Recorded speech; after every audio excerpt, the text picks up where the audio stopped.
भाई लोगों, India match जीत गई है, लेकिन कुछ बहुत इंपॉर्टेंट बातें हैं जो अगली 3-4 मिनट में सुनने लायक हैं। देखो, सबसे पहले तो हमें यह समझना होगा और जवाब भी देना तुम लोग भाई, सारे भाई बंधु।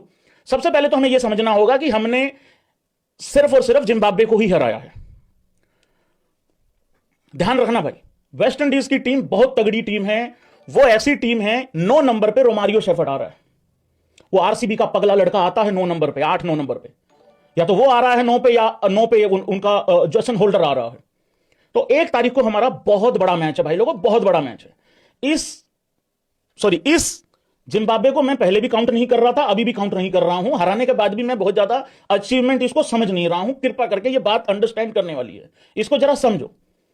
देखो, इंडिया एक ही तरीके से बाहर हो सकती है सेमीफाइनल से, अगर वेस्ट इंडीज और इंडिया के मैच में अगर बारिश आ जाए, एक एक पॉइंट अगर मिले, तो ही भाई लोगों गड़बड़ हो सकती है, क्योंकि फिर नेट रन रेट जो है ना वो बेटर है वेस्ट इंडीज का। तो ये पहले क्लियर कर लो। इस जिम्बाब्वे को इसी तरीके से हराना चाहिए था जिस तरीके से हम लोगों ने हराया है। तो मोस्ट इंपोर्टेंट मैच, महामुकाबला जो है वो वेस्ट इंडीज के साथ है। क्या लगता है, इंडिया हरा देगी वेस्ट इंडीज को? देखो, वेस्ट इंडीज हो सकता है 200 रन कर दे, हो सकता है 220 कर दे, लेकिन वो करवा भी देगी, वो चेज भी करवा देगी। लेकिन हम लोग चेज में कितने अच्छे हैं ये तुम लोगों को भी पता है।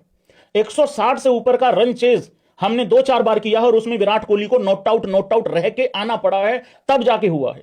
तो ये बहुत बड़ा, मैं अभी भी इस मैच पे बात नहीं कर रहा हूं जिम्बाब्वे और इंडिया का जो अभी खत्म हुआ है। मैं शुरुआत इस वजह से कर रहा हूं क्योंकि 1 मार्च को बहुत बड़ा मैच है भाई लोगों, बहुत बड़ा मैच है।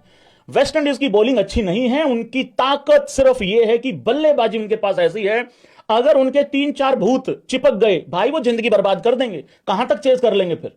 और हमारी बॉलिंग में कुछ कमियां हैं, वो इस मैच में भी आई है निकल के। तो ये चीज समझने वाली है, कृपा करके सबसे पहले सतर्क हो जाना। दूसरी भाई लोगों, इस मैच से सबसे बड़ी हम लोगों को लर्निंग मिली है। हंसेगा नहीं कोई, सिर्फ एग्री और डिसएग्री करेगा। घप घप घप घप घप घप 72 रनों से हुआ है यहां पे जिम्बाब्वे की सबसे बड़ी अचीवमेंट यही है कि उन्होंने ऑस्ट्रेलिया को हराया, और उसके बाद उनकी यही अचीवमेंट है कि उन्होंने वो कह रहे हैं कि हमारे साथ खेलो और T20 वर्ल्ड कप की हिस्ट्री का सबसे बड़ा स्कोर बना बना के चले जाओ।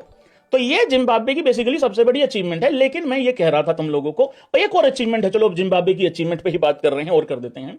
देखो भाई, अब साउथ अफ्रीका भी कह रही है कि हम भी रगड़ेंगे इनको, हम भी कूटेंगे इनको।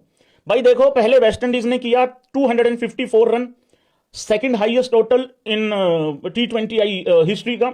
उसके बाद भाई लोगों किया इंडिया ने 256, 260 अभी भी वो 2007 का है आई थिंक, और श्रीलंका और किसका है, केनिया का है या पता नहीं किसी ऐसी टीम का ही है। तो ये वाला हिसाब किताब अब उन्होंने ये जिम्मा ले रखा है जिम्बाब्वे ने कि जितने भी माइनस में खुदे पड़े हैं सारे प्लस में आ जाओ। तो वो वाला हिसाब किताब है, या कोई आउट ऑफ फॉर्म है तो वो फॉर्म में आ जाए। तो ये जिम्बाब्वे बेसिकली पुण्य का काम कर रही है, तो इसको अप्रिशिएट करना चाहिए। एक और सबसे बड़ी सीख मिली है भाई इस मैच से, दांत नहीं निकालेंगे, सीखने वाली बात है, कीरगिट को कीरगिट की तरह ही लेके चलना है। सबसे बड़ी लर्निंग जो मैंने इस मैच से पूरा जो रस निकाला है ना इस मैच का, मैं तुमको 3 घंटे के लाइव से पहले ही मैं 8-10 मिनट में तुमको इस पूरे मैच का रस